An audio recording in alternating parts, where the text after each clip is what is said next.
walaupun kita dari tempat-tempat yang berbeda di Jawa Tengah dan DIY nih kebanyakan, dan juga dari tempat-tempat lain, semoga waktu yang lain kita bisa saling berjumpa, nggak lagi dengan layar tapi bisa saling bersalaman mungkin ya, semoga kalau pandemi sudah berakhir.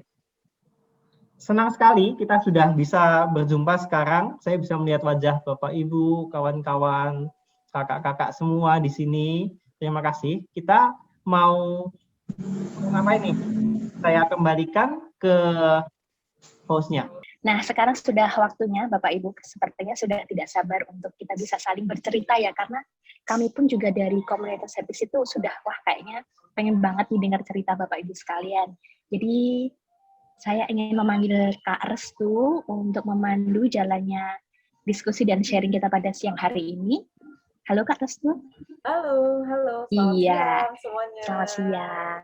Waktu dan mikrofonnya saya serahkan ke Kak Restu untuk kita bisa diskusi bersama. Terima kasih Kak Weni.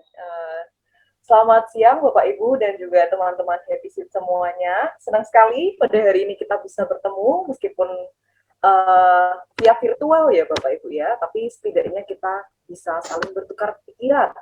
Oke, kita mungkin langsung mulai saja untuk topik yang pertama Bapak Ibu.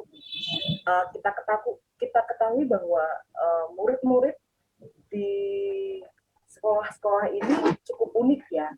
Terkadang bukan murid yang mencari, tapi justru guru yang mencari. Betul ya Bapak Ibu ya? Apalagi kalau sekolah-sekolah yang ada di sudut-sudut daerah.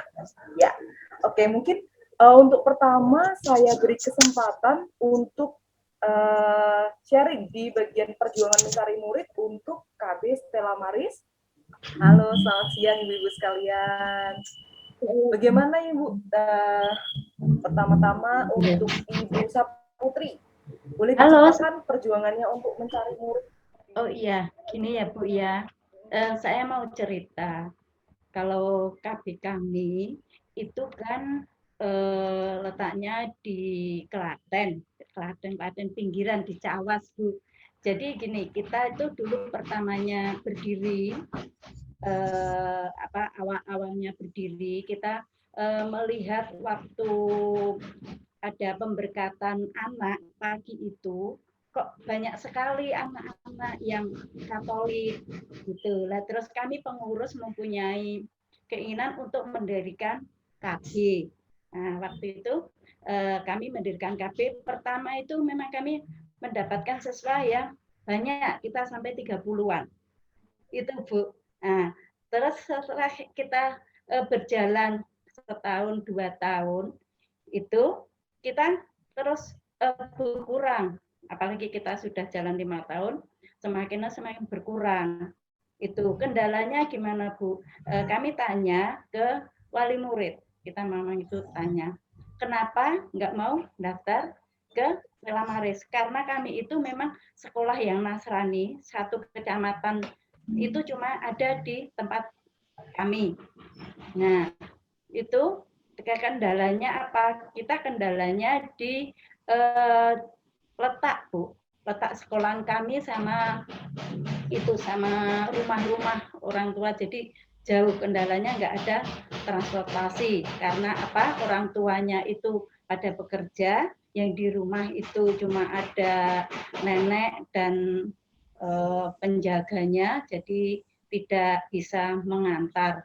Itu makanya kami tahun-tahun ini agak berkurang untuk siswanya, kita kesulitan Bu. Sedangkan kita kalau mau menyiapkan untuk armada, kita kendalanya di biaya, karena kita itu dari berdiri memang kita juga dananya kurang gitu loh Bu. Jadi kita dananya kurang kalau mau memfasilitasi untuk akomodasinya, untuk transportnya itu kita juga agak keberatan. Sedangkan orang tua murid sendiri kalau untuk itu biaya administrasi juga, untuk biaya akomodasi juga merasa keberatan juga. Sedang kita aja untuk masalah apa ya, untuk uang bantu sekolah itu aja kita menurut kemampuan Bu, kemampuan orang tua. Jadi kita memang minim sekali. Untuk kita bantu operasional aja kita ya ada bantuan dari pihak lain yang mendukung pendidikan kita. Kalau kita mau ngasih untuk apa ya, untuk orang tua murid untuk memfasilitasi semuanya itu kemungkinan di daerah kami kurang, Bu. Jadi kita harus pengurus, memang kita harus bekerja bagaimana untuk mendapatkan itu semuanya. Nah, oke, terima kasih Bu untuk sharingnya. Berarti terkait dengan kendala transport dan jarak yang cukup jauh ya Bu ya. Iya. Dari Ibu Lydia di SD Kamilir ini dapat spoiler sedikit kalau bahkan tidak boleh menerima murid, itu bagaimana Bu? Silakan Bu, diceritakan Bu. Terima kasih. Memang mungkin kemungkinan besar nanti SD kami tinggal cerita. Kami sekarang itu beroperasi dengan 16 murid. Kelas 6-nya 7, kelas 5 7, dan kelas 4 2. Tetapi dengan murid yang sedikit bukan berarti mereka sedikit juga ya dapatnya dari kami. Kami semaksimal mungkin.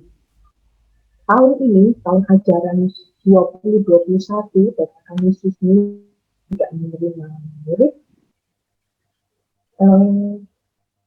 Kami ingin cerita yang dongeng, bukan dongeng ya, cerita yang akan didengar oleh generasi penerus anak-anak besok ini, dan ini mereka menjadi cerita yang mereka itu gini loh, aku tuh murid terakhir di SD Kamilir, tetapi aku bukan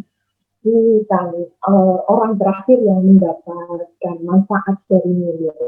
Jadi saya katakan pada anak-anak, kapanpun kalian mendapat kesulitan kalian boleh menghubungi kami. Kami itu sekarang hanya dari kelas 4, 5, dan 6 artinya berempat di sekolah.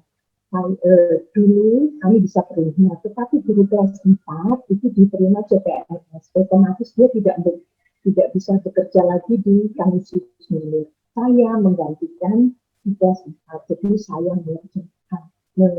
merangkap, melakukan mengajar di kelas 4 dan melakukan pekerjaan sehari-hari untuk sekolah. Selama ini kami karena ada WFH dan WFO ya, dengan terdapat pembatasan kegiatan masyarakat itu, kami kan harus 50%. Jadi kami cuma berempat, kalau jadi dua gitu. Jadi ya sekolahnya ya gitu lah, sepi, tapi bukan berarti tidak berkarya. Jadi kami semaksimal mungkin lewat media yang ada. Bahkan ada teman, ada murid yang tidak bisa kalau mau diajak video call. Jadi kalau dia satu-satunya untuk dia ya WhatsApp gitu. Kalau video call dia nggak bisa karena tempatnya tidak bisa dicapai dengan sinyal gitu. Ada juga yang orang tuanya kerja karena kami tempatnya sungguh terpencil. Menurut saya sih terpencil ya, walaupun ada di KM 1, tapi terpencil karena ada dikelilingi dengan sawah, walaupun ada beberapa penduduk. Itu perjuangan kami yang harus terhenti karena boleh sekolah berhenti tidak menerima murid, tapi perjuangan kami belum berhenti dan anak-anak bukan berarti tidak mendapat manfaat. Kami ingin dikenang menjadi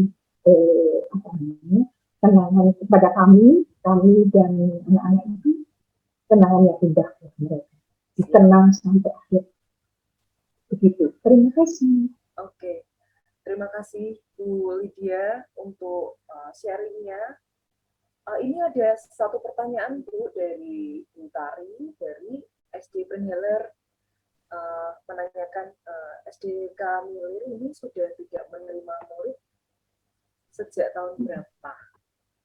Kami sudah 3 tahun ini, jadi dari 2018 ya, dari tahun ajaran 2018-2019, 2019-20, dan sekarang 20 ke 21. Apa namanya? Kalaupun kami tidak berkarya di sekolah, tetapi kami masih berkarya untuk, kalau pribadi saya masih melayani anak-anak calon pemilih pertama, magang gratis, ya gratis dewasa itu kan kalau dia sudah lewat dari umur 7 tahun, mereka harus ikut pelajaran gratis kan, karena apa namanya, baptis itu yang disebut baptis anak kan hanya sampai umur 7 tahun. Nah, saya melayani itu dalam pemilih pertama, jadi saya masih berkarya di bidang pendidikan, tapi dalam pendidikan yang lain begitu. Teman-teman saya yang masih muda bisa melanjutkan ke sekolah yang lain. Kalau usia saya sudah hampir kepala 6, jadi saya pindah haluan, tetapi sama-sama masih bekerja di ladang Tuhan. Terima kasih Bu Lydia untuk ceritanya. Jadi kami semua juga jadi paham bahwa ada sekolah yang masih mau berjuang, tapi satu dan lain hal karena ada hal yang tidak bisa kita kontrol juga ya Bu ya. Iya, betul. Pihak-pihak yang memang ya mempunyai kebijakan, jadi ya yang bisa kita lakukan adalah tetap terus berjuang ya Bu ya. Iya, bukan berarti berhenti berjuang. Iya. Oke. Begitu juga dengan Bu Saputri ya Bu ya. Meskipun untuk anak-anak ada kendala terkait jarak dan lain sebagainya, masih tetap mencari murid supaya ada yang dikembangkan. Begitu ya Bu ya. Oke. Kita berlanjut pada topik berikutnya ya Bapak Ibu. Terima kasih sudah berkenan sharing untuk Bu Saputri dan Bu Lydia. Ya, karena pencarian murid atau benih-benih yang akan ditumbuhkan ini kan perlukan supaya ada regenerasi yang terus-menerus di dunia pendidikan ya Bapak Ibu ya. Maka untuk menumbuhkannya, setelah kita mencari, maka ada bagaimana kita membentuk karakter seseorang. Ya, kita masuk ke topik berikutnya untuk pembentukan karakter.